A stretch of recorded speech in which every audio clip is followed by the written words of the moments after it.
Good evening and a warm welcome to this meetup in the Cloud Transformation series by Forefront. My name is Magnus Clausson and I'm a team lead for one of our system development teams here at Forefront Consulting that mainly focuses on development on cloud platforms. And here today in the studio with me I have... Hi, my name is Eric. I'm a Forefront consultant and I also work with Coops. Hi, I'm Erik Ringdahl and I'm the product director at Foreseeti. Hello, my name is Gustav. I'm also a consultant and developer here at Forefront. And as many of you know, due to the COVID-19 restrictions, we're not able to host the event here at Forefront, but the speakers will monitor the live feed. So if you have any questions during or after the presentations, just put them in the commentary field and we'll do our best to answer them for you. So a little bit in short about Forefront Consulting. We're a consultancy firm with about 400 employees and we have 6 offices in Sweden, from Malmö in the south to Åre in the north. We work in 3 divisions, channels, where we do a lot of service design and user experience work, and also modern workplace. We have a management division where we do IT management and enterprise architecture, and then we have the technology division where we work a lot with system development and analytics in the cloud. Today we will focus on a couple of insights around security mainly, and also a bit regarding integration. And tonight's partners, we have Eric, who is a consultant at Coops, and we have a new partnership since the second half of 2020 with Foreseeti, and I'm very happy that Erik Ringdahl, the product director from Foreseeti, are able to join us tonight.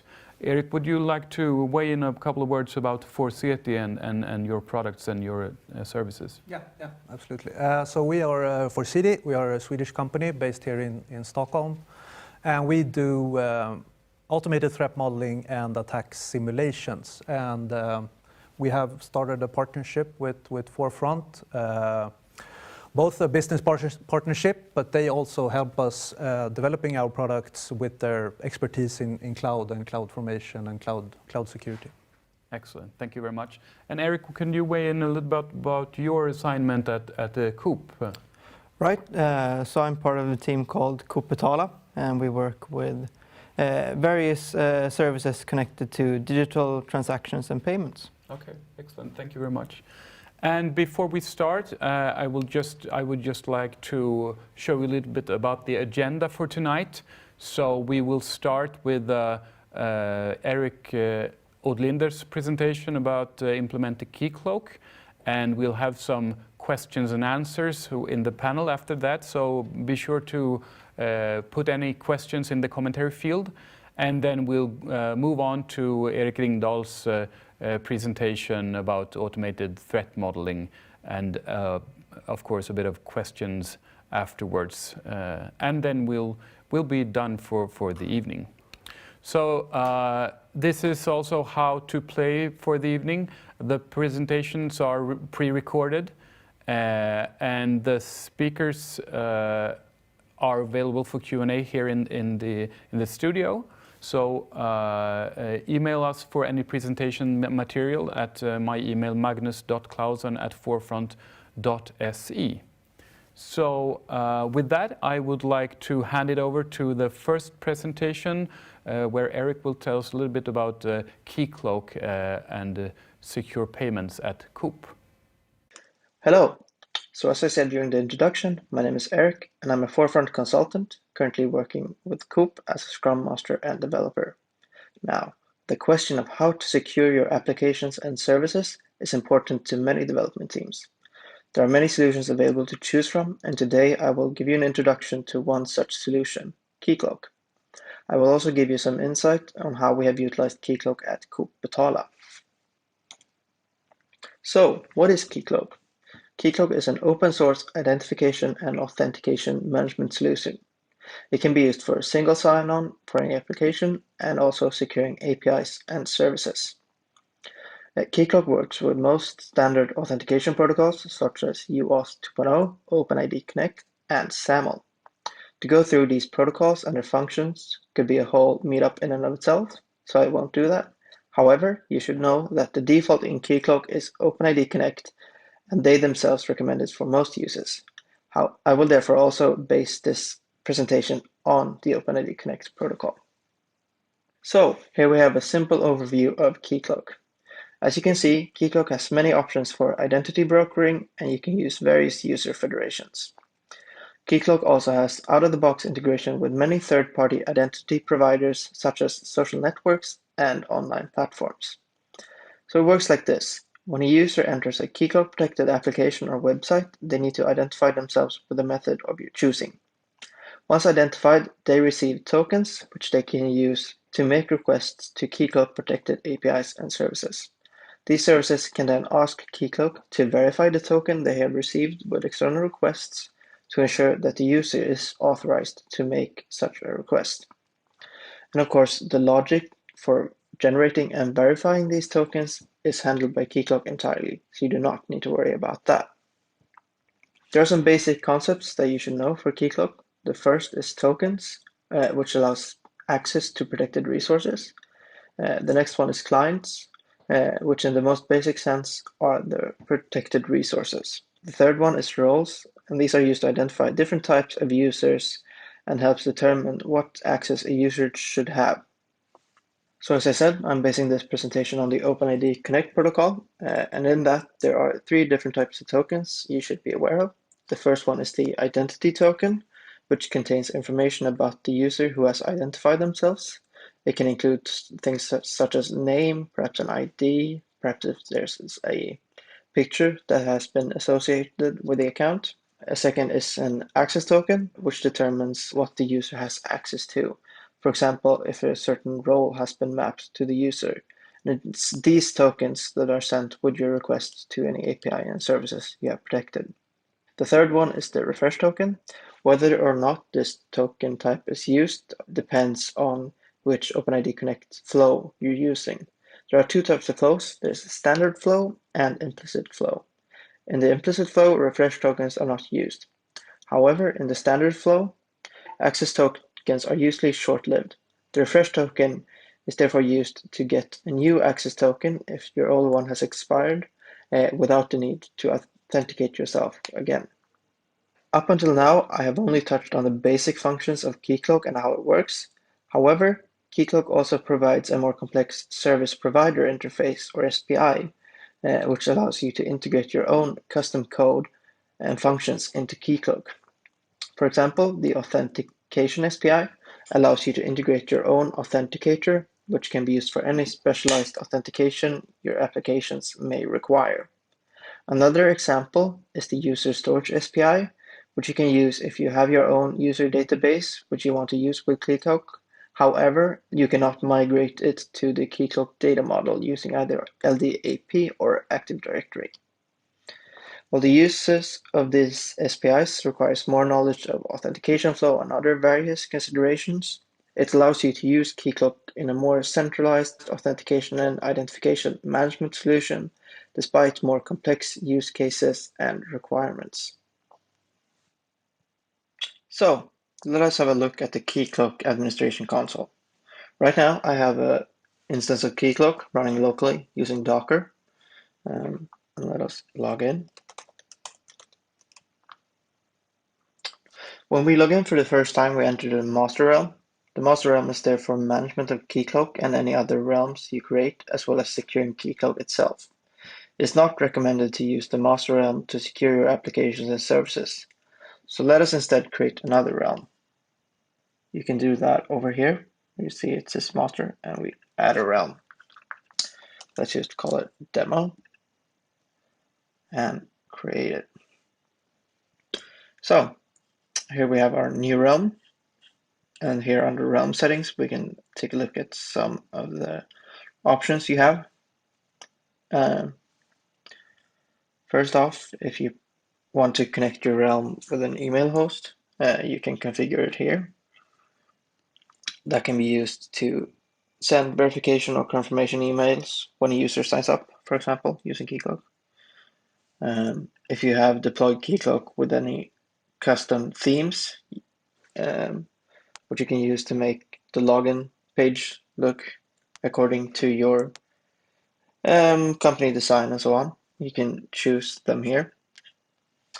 Over here under tokens, you can set options and settings for token lifetimes and so on. You have quite a lot of options to choose from.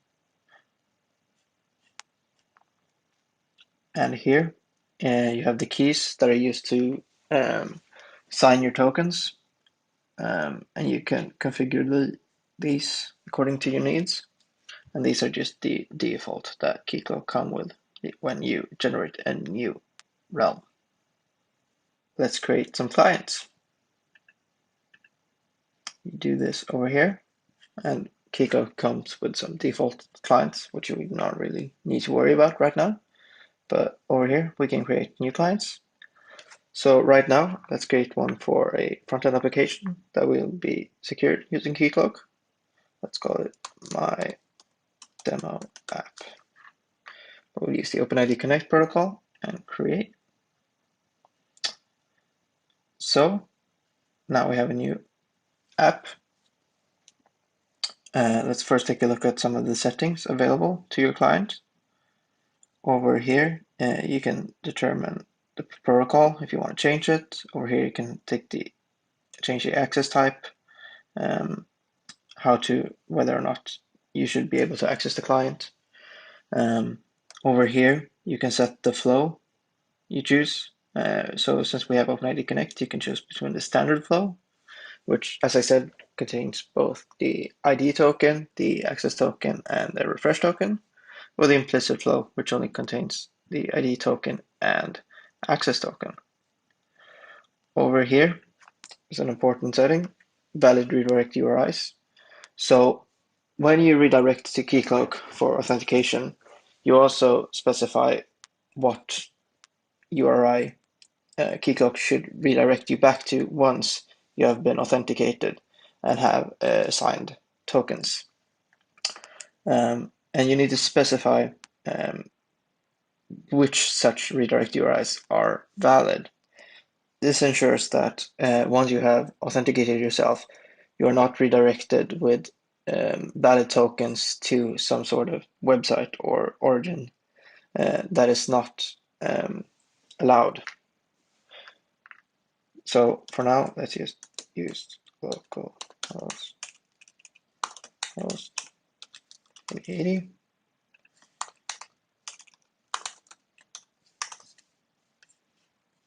Like so. And then you can, of course, add more. So if you have, for example, a local testing environment, my test and my domain.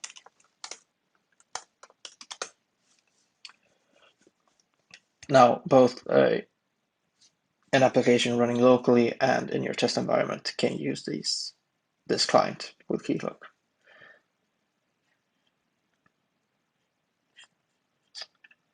Under roles here, you can create roles that are specific to this client. And I will come back to some of these other settings later. Let's also create a client for something that would be like a backend microservice.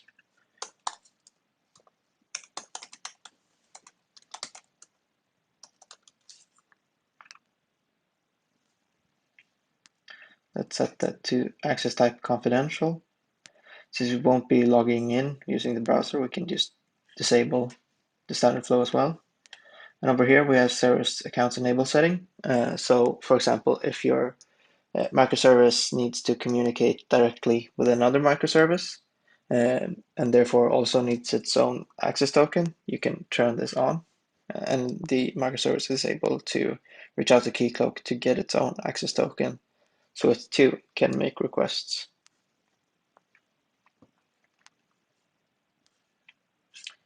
Let's save that.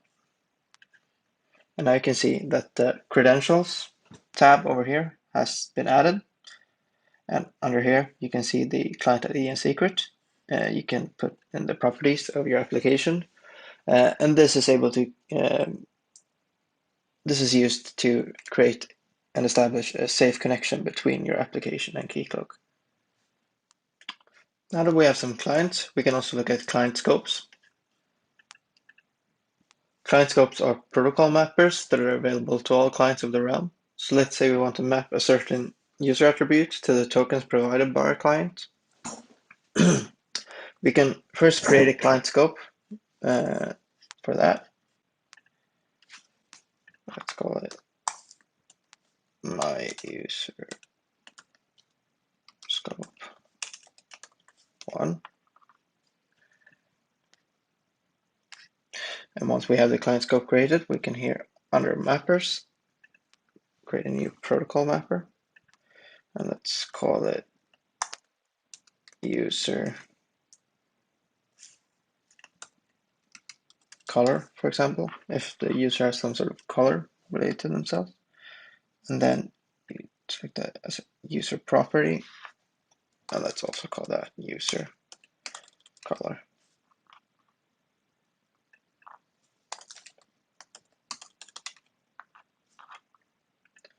And that would be, let's just say it's a string. And here we can choose if we want it to be available to the ID token, access token, and the user info. So let's just say that we do not really care about colors for the access token, so we can just disable that there. And let's save it.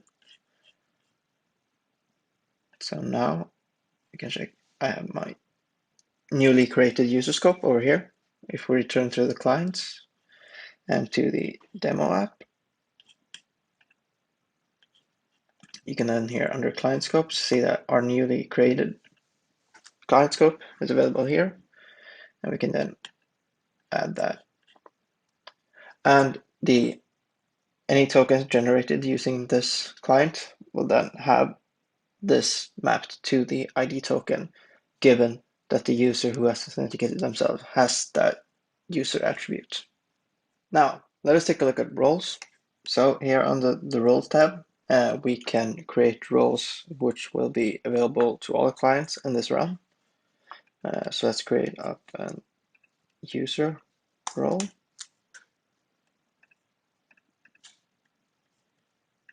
And also a admin role. Now that we have our two roles, we can return to our clients and our demo app. And here under scope, we can turn off full scope allow. And you can see that we can choose which roles to assign to the client. Let's say we assign the user role to this client. Let's say, for example, now that we have a microservice with an API that requires a user to have the role admin. And let's say that a user is assigned to both roles admin and user here in Keycloak. However, if they authenticate themselves using this client, because we have not made the admin role, we haven't assigned the admin role to this client, the access token provided once authenticated will not include the admin role. Therefore, you will not be able to make requests to that API from the application, which is using this client to authorize the user.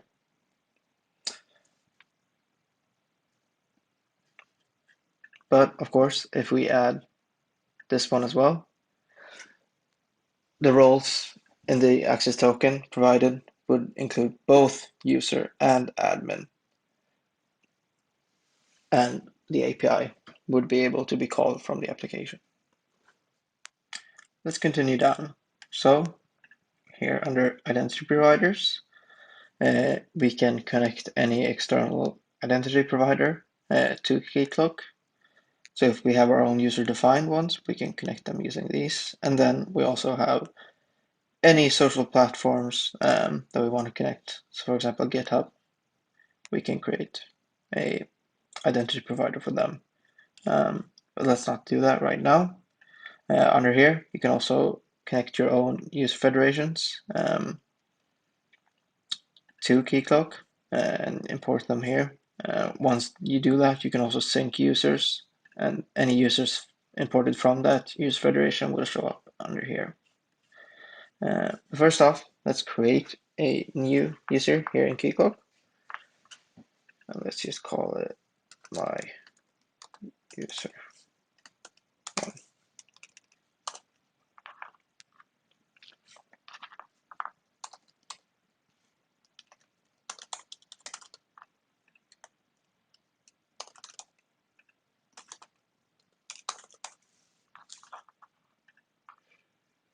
Okay, so now we have a user. Under here, we can see the attributes. So if you remember before, we had a user color. Let's add user color here. And let's say the user color will be blue, for example. So now if the identity token would include this user color in case they authenticate themselves using the demo app client. So let's just save that. And next on, we will take a look at groups. Now, users can be a part of groups, and groups themselves can have attributes and role mappings. And any user belonging to a group will, in a way, inherit those attributes and roles due to their group membership. So let us create a new group here. Let's call it user group. And I want this group to be assigned to role user. I also want this group to have an attribute called group color. And let's say its value is green. Let's add that attribute and save. Under members, you can see we don't have any members right now. Or if we go back here to our user, we click edit. Another groups, we can then join the user group. So now this user is part of the user group, and as you can see, even though we haven't actively assigned the role user, it has effectively has the role user due to its group membership.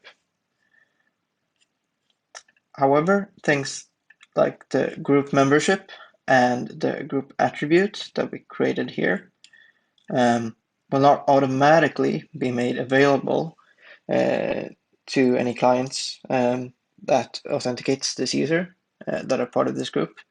If we want the group membership and this group attribute to be available to the client, we need to create a new client scope for that.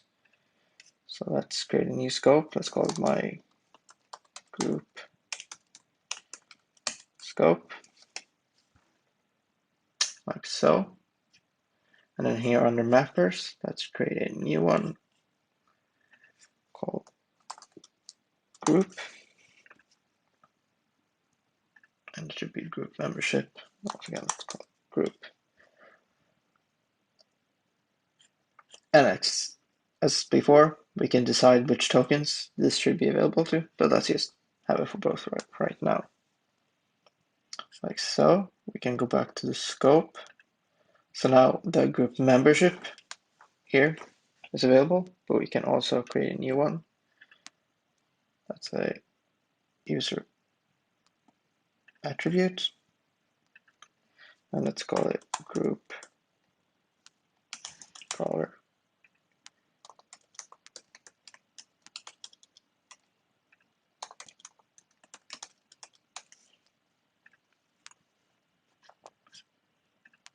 So Our scope has those two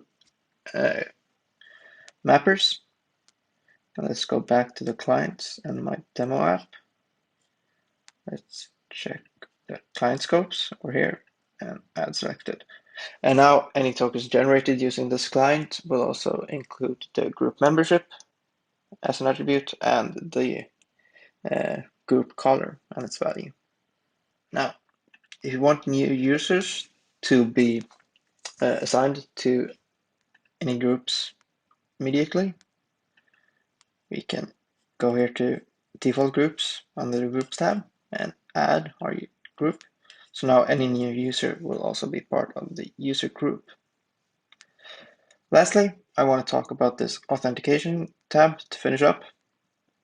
Here we can see and manage our authentication flows, and the realm comes with some pre-configured flows. So for example, here we can see the browser authentication flow, and here are some others. So if we need to reset some credentials, there's a predetermined flow for that, and so on. You can also create your own flows. So let's do that. Let's start off by copying this browser flow.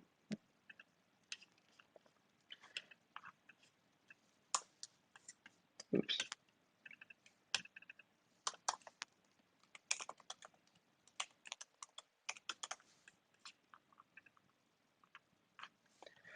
And let's remove these steps.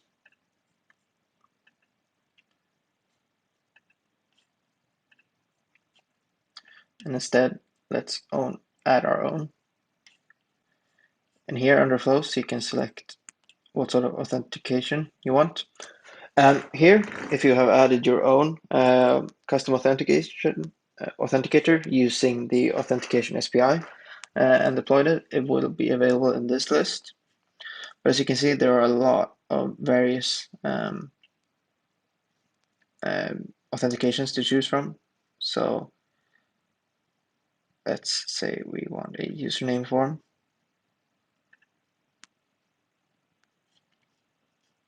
Let's say this one is required for this flow. We can then also add a new one. Password form. Have those separated, and that should also be required, and so on. So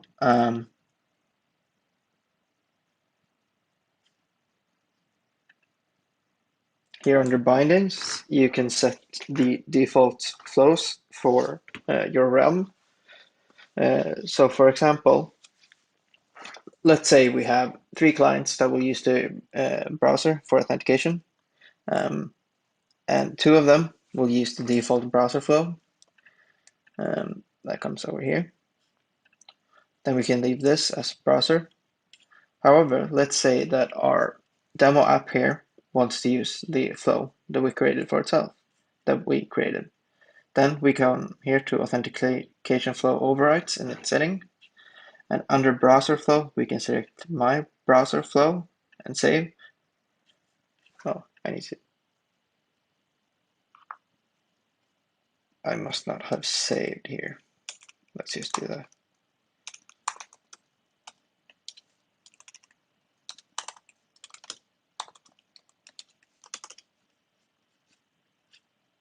Let's do that first. And as I said, if I choose this browser flow, now anybody who tries to authenticate themselves using this client will follow this flow instead of the one provided by default.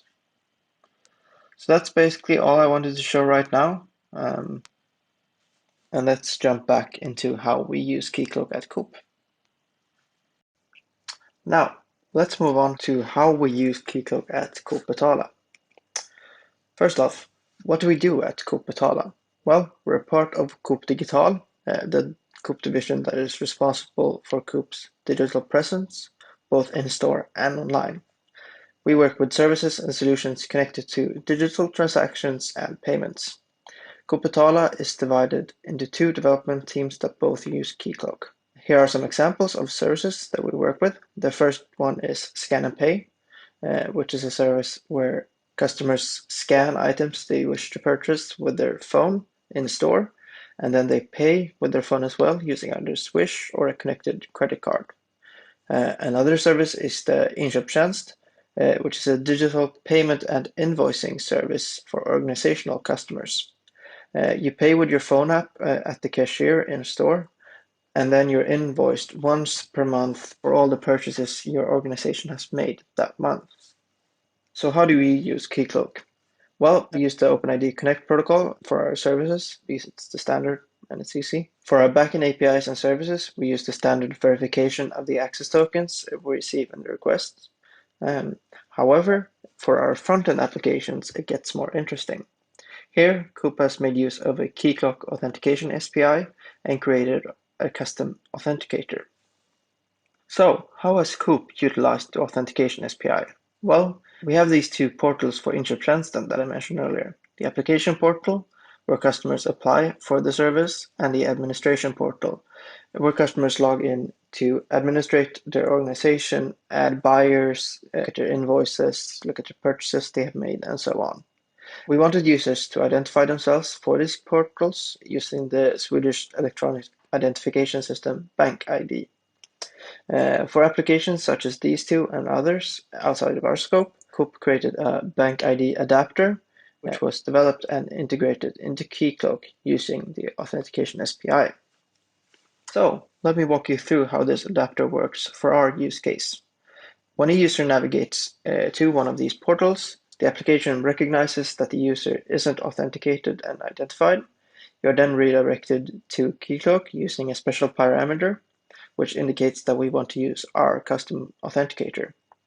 Keycloak then asks you to enter your personal identification number, personnummer.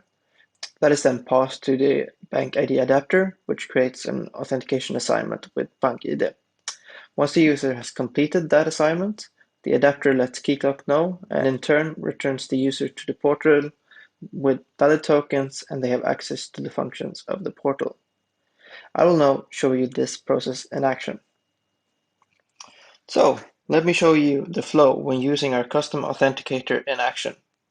As you can see, we are on the Coop website, and I have favorited a link to the application portal for inköpstjänsten over here. Once I click it, and the page is loaded, it recognizes that we are not authenticated to the application. So it redirects us to Keycloak, and over here we can see that under client ID we have specified BankID direct, which is an ID that we have given so that we use our custom authenticator. It asks us for a personal identification number. I will enter mine and start the authentication assignment with BankID. So what has happened now? Well, Keycloak has sent the personal identification number that I entered to the BankID adapter, which has created the authentication assignment with BankID. I am now approving it using my mobile phone.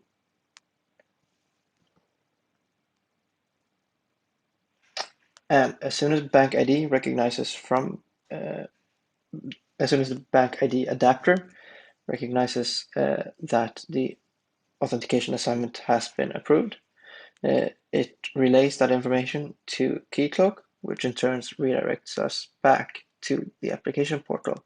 And we can now access the functions and create an application for our organization. So it's a pretty simple and straightforward flow, but it's also very seamless for the user, which I like. To wrap things up, I would like to tell you about why I like using Keycloak and what steps you can take if you want to know more. Firstly, as I've just shown, being able to customize Keycloak to match your requirements is a huge plus because it allows us to keep all identification and authentication management under one roof. However, in order to get up and running with Keycloak, you only need basic knowledge of how authentication works. Keycloak provides you with a well-designed administration console, which is easily navigated and filled with hints to help you in your work. Keycloak is also very well documented on their website with many explanations and tutorials available. And of course, having Keycloak be an open source project with an active community that helps improve it is a plus in my book. Now, if you want to know more, if you need help with establishing identification and authentication management for yourself in general, Forefront can certainly help you out in that regard. And if you want to know more about Keycloak, you should check out their website, where you can find documentation and tutorials, as I mentioned, and various downloads for you to get things up and running locally so you can experiment for yourself. I would also recommend the YouTube channel of Stian Thorgersen, who is a co-founder of the Keycloak project. His tutorial videos are a great way to learn more. That's all I had for now. Thank you for listening.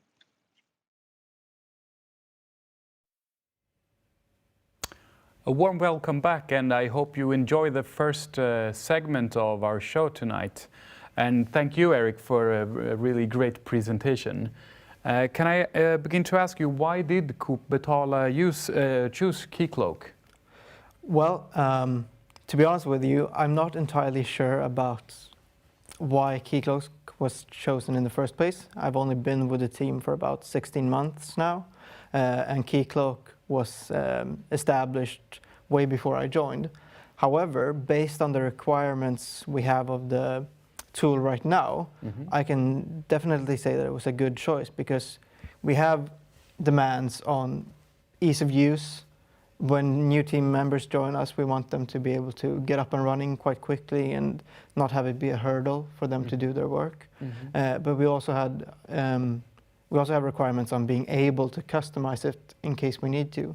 So, for example, we're right now looking at other electronic identification services besides Bank ID, and the ability to integrate one of those if we want to is something that we really value. Okay, thank you very much. Great answer. All right, but the tool itself, as such, when did you first learn of it? When did you first learn of Keycloak? Yeah, my first interaction with Keycloak was when I joined this team some 16 months ago. And at first, my sort of focus was front-end development. And I worked on the two portals that I mentioned, the application portal and the administration portal. And so almost daily, I was interacting with this authentication flow. And I wanted to learn more about how did it work really. So I took the time to really dive into Keycloak and how it works and how we have customized it to fit our needs. Yeah, I see. Great. So, Gustav, is there anything from the audience? Not yet. Okay. Probably will come. So, yeah. Eric, can I ask you then, from a threat perspective, how would you tackle any services like this? So there are basically two ways that we look at it from Foreseeti and our tool SecureCAD is one is the implications of the configurations that you make in the service, like Keycloak or your cloud service provider or whatever it is. So if you make a mistake, that can have security or risk implications, or that can introduce threats to your environment. Yeah. But also what-if scenarios. So even if you do a great job, like Eric here at Coop, we can simulate what would happen if someone steals this token, or if someone breaks into Keycloak itself. What could happen to your environment, and what threats would that introduce? Okay. So there are ways that we can look at services like this. So do you work right now with any customers using a payment methods and interacting with them in a threat perspective? Yeah. So we have a lot of financial institutions and banks and clients like that. Okay, great. Eric, I was wondering, how would one go about creating your custom authenticator to use with Keycloak? Right, so Keycloak is written in Java, and in order to use the authentication SPI or any other SPI for that matter, they have provided a Java library that you can use. And in that library, there are certain interfaces that you need to implement. So if you wanted to implement your own authenticator, there's an authenticator interface and an authenticator factory interface that you need to implement. But that's like the bare minimum to make it work. Okay. And in case you wanted to use, for example, some sort of custom authenticator where you use credentials such as a password or a one-time password form, you would also need to implement other interfaces. So it can vary depending on what you need. And then there's also certain requirements for how you should deploy it in order for Keycloak to find it and be able to integrate it with your flows and so on. Okay, no, thanks a lot. Good. So, are there any interactions from the audience? Not quite yet. Okay. But the session as such will go on. So how about wrapping this up for the next session, and we get reasons to come back to Eric as well. Sure. Okay, thank you. So with that, I would like to present for you Erik Ringdahl and the presentation that he is going to make around Foreseeti and SecuriCAD. Hi, I'm Erik Ringdahl and I'm the product director at Foreseeti, and today I'm going to talk about automated threat modeling and attack simulations in serverless environments. Foreseeti is a Swedish company founded about 6 years ago, and Foreseeti is the pioneering and leading provider of automated threat modeling and attack simulation solutions with its product SecuriCAD. Foreseeti has been awarded as a global category leader in cyber risk quantification, as well as a global innovator in breach and attack simulation solutions. Foreseeti has customers and partners around the globe in sectors such as military and defense, utilities, bank and finance, critical infrastructure, and transportation and automotive. Today I'm going to talk about serverless environments. I'm going to give you a brief security overview of serverless environments, some common threats that you typically find, and the concepts behind our product, SecuriCAD, and how we can use that to secure our serverless environments. So some of the common threats that you typically find in serverless environments are basically the same as the ones that you find in your normal application development, such as problem with malicious data injection, broken authentication, insecure deployments, overprivileged access, stored credentials, and so on. So a lot of the traditional threats that you find are typically found in serverless environments as well. But the good part is that you don't have to worry about the threats of the underlying machine and what the vulnerability, for example, in a serverless function could do to the underlying operating system, because that is handled by the cloud service provider. But you still have to worry about all of these common threats that you typically find in application security.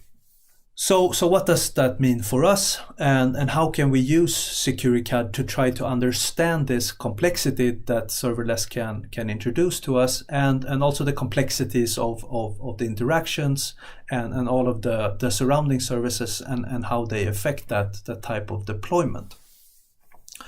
To understand how SecuriCAD can help us, we first must understand how SecuriCAD works. So I'm going to give you a brief overview of that. The main concept behind SecuriCAD is that we generate a model of the environment that you want to analyze. We then simulate hacker attacks on that model to then find and prioritize and mitigate any weaknesses that the tool finds.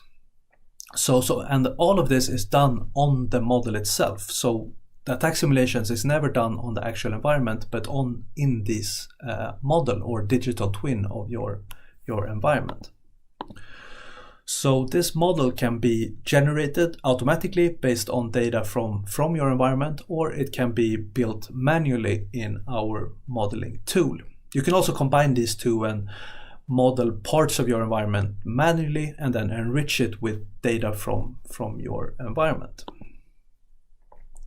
So we then have a model of our environment. We then want to simulate attacks on that model. And to be able to do that, we need to know what an attacker might be able to do in this environment. And all of that is built into the model itself. So we use the model and the underlying logic to generate huge attack graphs. Basically, it's a graph of all the possible moves an attacker might make in this environment based on your cloud service configuration, for example. So we have this huge attack graph of all possibilities, of all attack possibilities. The tool then uses Monte Carlo simulations to sample this graph, and then runs shortest path calculations to find the most likely path through this graph. So basically the shortest path from the attacker's entry point to your high value asset. How an attacker might behave in this environment given your configuration. And since we use these Monte Carlo simulations, we can also quantify the risk of a successful attack. And the metric that we use is called time to compromise, or TTC, which is the probability over time that an attacker might succeed with an attack. And then based on the simulation, SecuriCAD will generate reports on your risk exposure, the threats and weaknesses that it finds, and also these attack paths, or critical paths as we call them. And these critical paths, or shortest paths, will expose the top threats and the top weaknesses, the misconfigurations or vulnerabilities that the attacker is exploiting in our simulations to reach your high value assets. So how is the attacker moving to compromise your high value assets? And that can be your customer data or an important service and so on. And based on these attack paths, SecuriCAD will also suggest mitigations and security controls on how we can stop the attacker as soon as possible and lower our risk exposure in our environment. So I'm going to show you a very simple illustration of how this works in practice with a small example, a really small example. So let's say that we in AWS have an API gateway, so a serverless API service that takes requests and forward it to a Lambda function, so a serverless function in AWS. That Lambda function have a certain set of permission, which in this case allows it to read data from a DynamoDB database. And this seems simple enough, but as we talked about earlier, these serverless environments looks really simple and elegant, but they can also introduce a lot of potential threats and risks. So some of them are illustrated here. We can have unthrottled access to our function, for example. So there is a risk of denial of service attacks. Maybe we don't validate our input, so there is a risk of there being malicious requests that goes into our Lambda function. There are the attack surface is fairly complex as well, because apart from having just the requests coming from our environment, there can also be requests from the internet, management from the CLI, management from the console. We can have vulnerabilities in our code. We can have developers updating the function or an attacker updating our function, modifying the permissions. There can be privilege escalation types of attacks, unauthenticated access, and so on. So just in this small, simple example, we have a lot of potential complexity as well as potential risks and threats. And an attacker might use this to do denial of service attacks, gain unrestricted access to databases, extract credentials, inject malicious code, interrupt our execution flow, delete things, even denial of wallet attacks, where basically our cloud service provider bill is increased so much that our credit card doesn't even cover it anymore. So just from a simple environment like this, there is a lot of complexity that in its turn can introduce a lot of risks, which is very hard to keep track of as a human. But with SecuriCAD, we can actually take this environment generate a model of it and then simulate all of these attacks and threats that I just showed you to then evaluate if our environment is at risk or what an attacker might do based on our configuration. So we can use SecuriCAD to make sense of all of these complexities and also pinpoint the mitigations and security controls we need to apply to stop the attacker from actually succeeding in doing these types of attacks. And these mitigations can be technical, but they can also be structural. So by generating this model, we can take a look at the whole model itself, your whole environment, and how everything affects each other and puts these types of configuration mistakes and vulnerabilities into the context of your whole environment and your high value assets. So I'm going to jump into a demo of SecuriCAD where we generate a model of a live AWS environment and then run attack simulations on that model and then see if we can find any problems with this AWS environment. So today I'm going to show you how we can run an attack simulation like this on our AWS environment. So SecuriCAD Vanguard is a product specifically for AWS, but SecuriCAD supports all types of domains and other cloud service providers as well. So I'm going to log into SecuriCAD Vanguard here, and the first thing we need to do is to give Vanguard data about our environment so it can generate a model for us. So there's a few different ways that you can do this. You can give SecuriCAD API keys so the tool can fetch data about the AWS environment itself. You can generate data locally and then upload the data to the tool, and it will then generate a model for you based on that data. And you can also go to GitHub and use our SDK to do this automatically via Python as well. And everything that I will show you today, you can actually do automatically and continuously as well via our SDK. So I have some data here from our demo environment. First of all, I have basically a configuration file from AWS with all of our settings, all of our serverless functions, our infrastructure, everything about our environment is in this JSON file. And we also have some vulnerability scanner data from this environment that we can also use. So let's generate a model from that.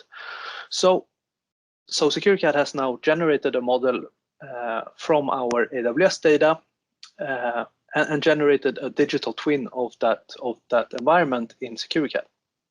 So what we need to do as a user is to select our high value assets, and that is basically the target for the attacker in our simulation. So we will choose now what resources in our environment. So this is a list of resources in our AWS environment. So what is important to us and what are we worried that an attacker might want to compromise.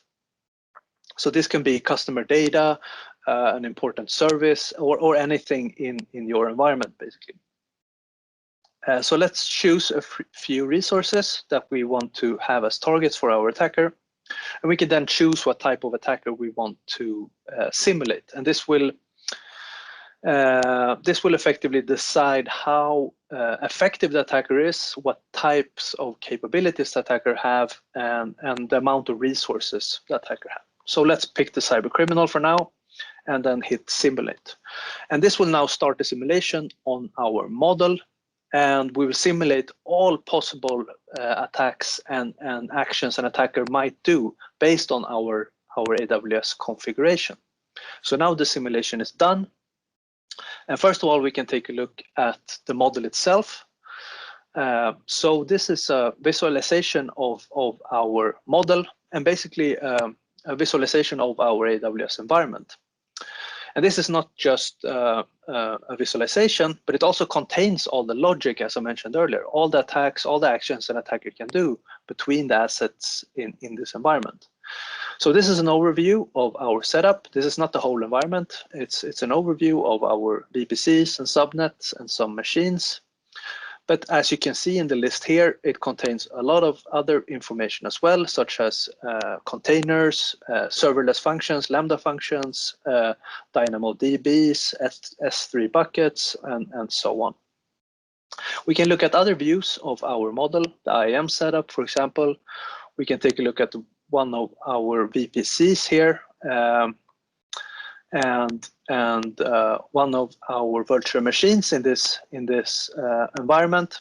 And what we can see here is also all the applications running on this virtual machine and all of the vulnerabilities that we get from the vulnerability scan. And we will see how that affects our risk exposure and our environment in the report. So this is our model. So the model that we have done our simulations on. So let's go back to the report, and what we get on the top here is our high-level risk exposure. So our risk exposure is almost 100%, which means that the attacker succeeds in compromising our high-value assets that we selected with a very high probability. And for each high-value asset that we picked, we can look at the details of that high-value asset, our Bastion host, for example, and how easy it is for the attacker to gain high privilege access to this host. And we also get this time to compromise graph, which, if you remember, is the probability over time that attacker will succeed. And we can quantify the results like this because we use the Monte Carlo simulations and that statistical method. So we can use that to actually quantify our risk exposure. Let's take a look at this customer data. We can see that the attacker is succeeding very high probability, very fast, and we can look at why that is. So what we get here is a part of this attack graph that I mentioned earlier. So all of the possibilities, this is the path of least resistance basically for our attacker. So our attacker is here. This is its starting point, coming from the internet in this case, and this is the attacker's target, our customer data. And all of these nodes in this graph is attack steps or actions that the attacker takes to reach our high value asset here. But this is not the only path.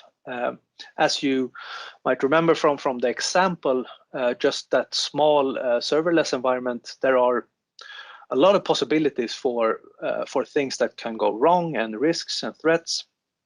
And as we can see here, there are a lot of potential threats to this environment as well. So these other paths are other paths that are possible for the attacker, that are less likely, but still possible. But this is our most likely attack path. So this is the way that attacker takes to reach our high value assets. And based on these attack paths to all of our high value assets, for them in this case, we also get a choke point or a visualization of the hotspots in our environment. So what are points in our architecture where we might need to focus our efforts? For example, a firewall rule here or a security group in AWS. We have a specific application here, and these objects are basically places in our architecture where the attacks converge, points in our architecture where our simulated attacker can pivot and gain access to all of our high value assets. And based on this, we also get a threat summary. So what types of threats are affecting most of our high value assets, and what is the attacker doing basically to our environment to succeed in attacking our high value assets. And we also get a list of suggested mitigations. So what should we fix first to stop the attacker as soon as possible? And remember that in this simulation, the attacker tries everything and anything, combinations of things to reach your high value assets. And with these simulations, we can pinpoint the security controls or mitigations that can actually stop the attacker as soon as possible and prevent a potential attacker to successfully attack our environment. So just to recap what we have done here, so we have a And in an AWS environment, in this case, and as we saw from the serverless example, a small setup of resources or services or serverless services and functions that you use creates a very complex and large attack surface, even for small environments. And what we can do with SecuriCAD and the attack simulations it provides is that we can generate a graph of all of the possibilities and actually calculate the most likely or the shortest path for the attacker through this complex graph and pinpoint mitigations and security controls we need to apply to stop the attacker as soon as possible and make sense of all of this complexity and understand the risks that it might impose on your environment. So that's a short demo of what SecuriCAD does and what you can get out of running it on your environment. That was all I had for today. So thank you very much for listening, and please contact me if you have any questions or want some information about SecuriCAD. Thank you very much. Bye. A warm welcome back, and thank you very much, Eric, for that great presentation. Can I just start by asking a question, which is, we saw you presenting on the Amazon platform, but is also other cloud platforms supported, and is also on-prem supported in your services? Yes, we support on-prem environments and also SCADA and OT and IoT types of environments, and also Azure and soon GCP as well. Mm-hmm. And Azure is also an example where we collaborate as partners, where Forefront helps us with Azure development and finding the types of threats or configuration mistakes and things like that you typically find in Azure environments. Okay, great, thank you. So Eric, I was wondering, from a developer's perspective, is it possible for us to integrate this with like our CI/CD pipelines? Yeah, absolutely. So there are SDKs and APIs to do this automatically and continuously if you want, and also for large environments where you can do this for separate teams, but also on a large scale to actually see how teams affect each other, or how maybe how AWS affects your Azure environment and so on if they are connected. And all of that can be automated and run continuously as well. Great. I think we have a question here from Malin. Let's bring it up so Malin don't have to wait any longer. And Malin is wondering about what type of data sources do you support for the model generation? So for cloud environments, it's very easy because we can ask the APIs in Azure or in AWS for the configuration, and we can generate the model from that. But we can also have third-party data sources, such as vulnerability scanners and SAST and DAST tools and things like that. And for on-premise environments, we can take like your firewall configurations, your vulnerability scanners, basically anything that describes your environment in a machine-readable format, we can use to build these models automatically. Okay, oh, that's great. And you can also build them manually if you want. So there is a modeling tool as well. You have options. Yeah.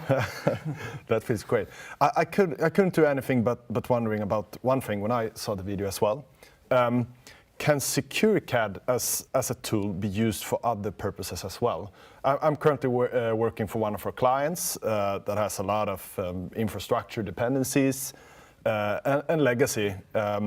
And I mean, the security aspect of SecuriCAD might be the most primary value there is, but can it be used for other purposes as well? Some bonus purposes you get when using SecuriCAD?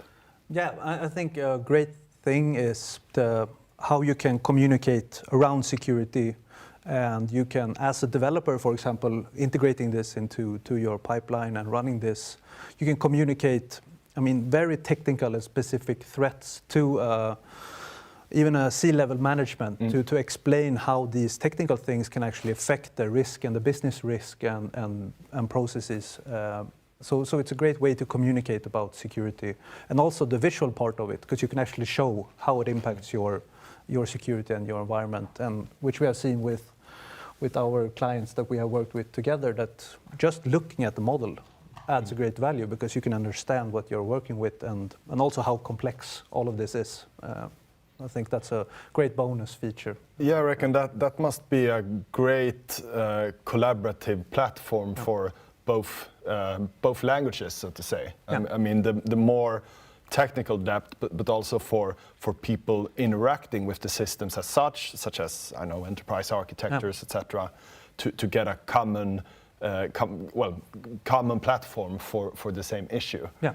Even though you're not that technical, you do get how things are dependent of each other. Yeah. So you get the technical explanation and the threats and the mitigations, but also on a very high level, you get the overall risk exposure, like a single value of how you're doing in security-wise. And I think also for example, security officers who are working in environments where there are a lot of cloud services, where a lot of users can actually build on their own and start using services that the security officer might not be aware of.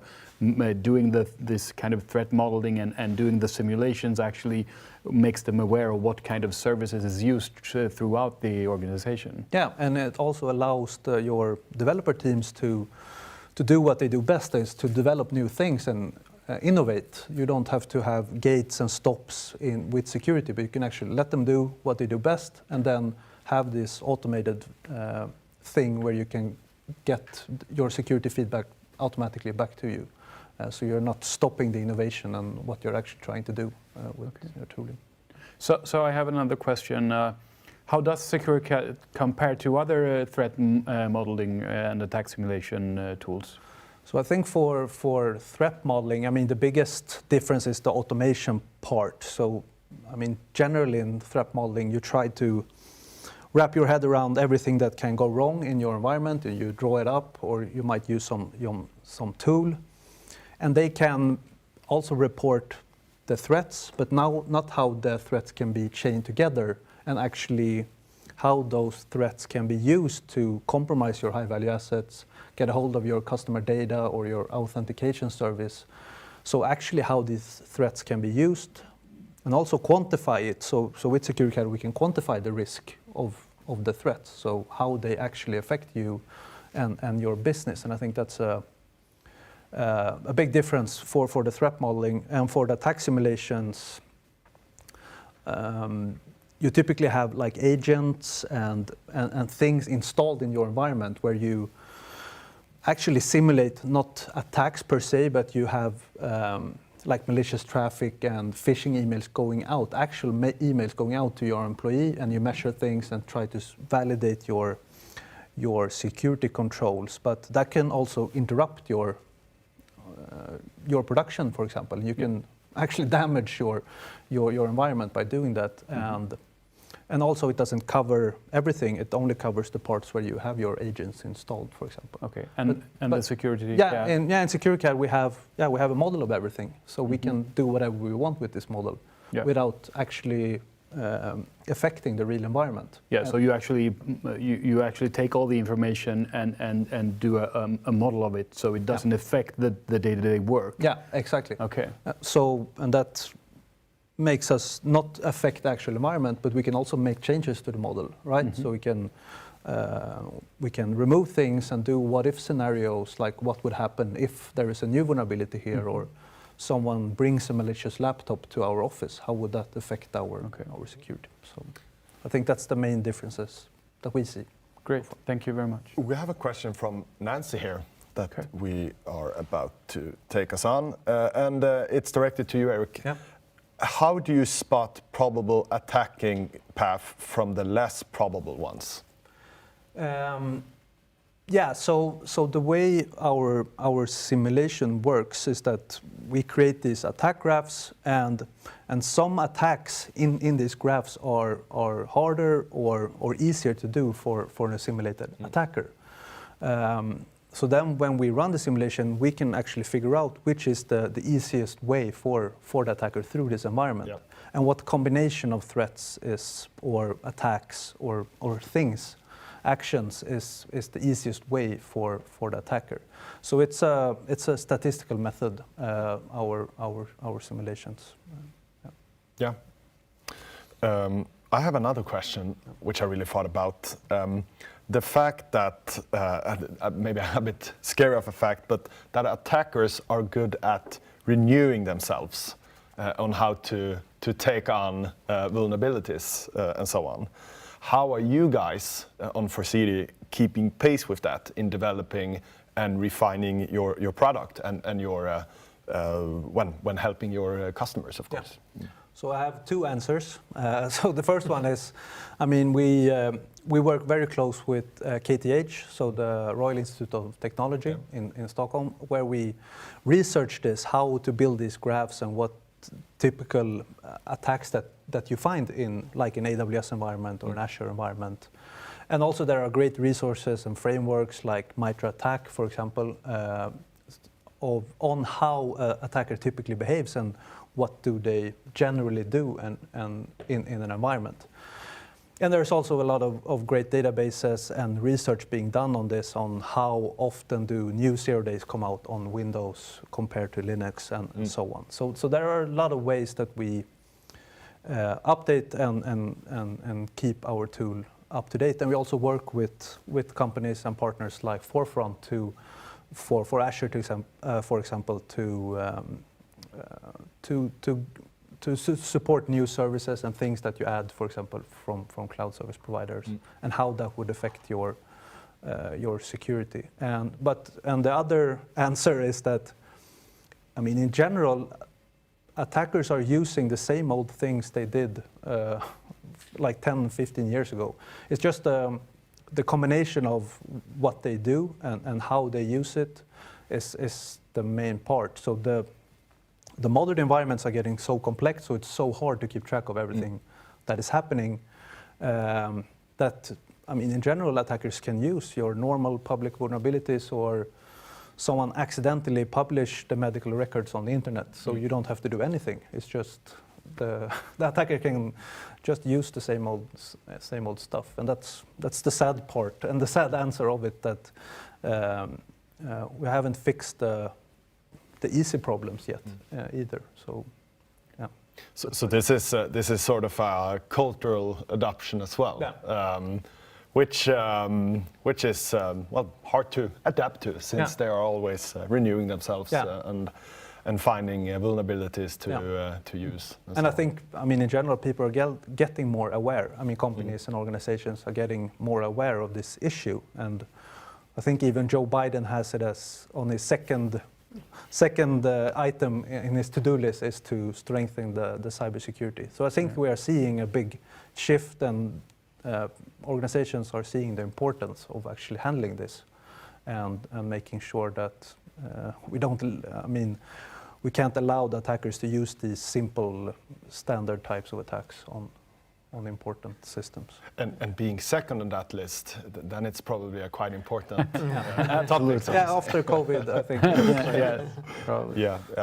But I think like the ability to make something that seems very abstract, like security risks and so on, and able to quantify it, as you said, that's really like a benefit. That like, oh, we know we are vulnerable. Let's do something about it. Yeah. And of course, you can't do everything. No. I mean, you will never be 100% secure, but you need to prioritize, and to be able to do that, you need quantifiable data and values to be able to make your decisions in a good way. Yeah, and when you want to mitigate your risks, then you want to use the SecureCAD way of working with risk-based security, because it helps you to actually see where you are most vulnerable. It might not be the highest risk in when we speak of vulnerabilities, but because it's placed somewhere very central or something, it can have a larger impact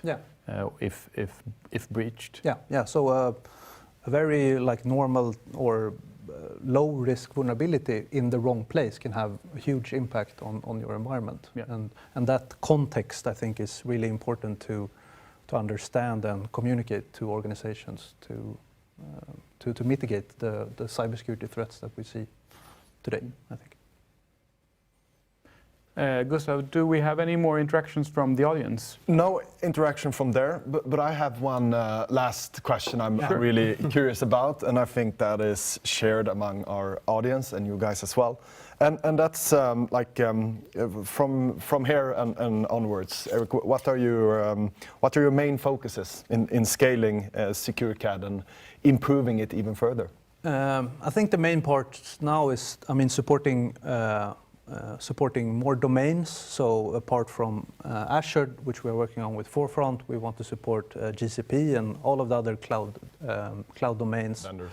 And also because, even if you are using Azure, for example, in the most part, you are also using other services apart from Azure outside, and you have your laptops and your home network and so on. And we want to capture all of that, not just the Azure part, but the risks of someone plugging into it and SSHing into Azure.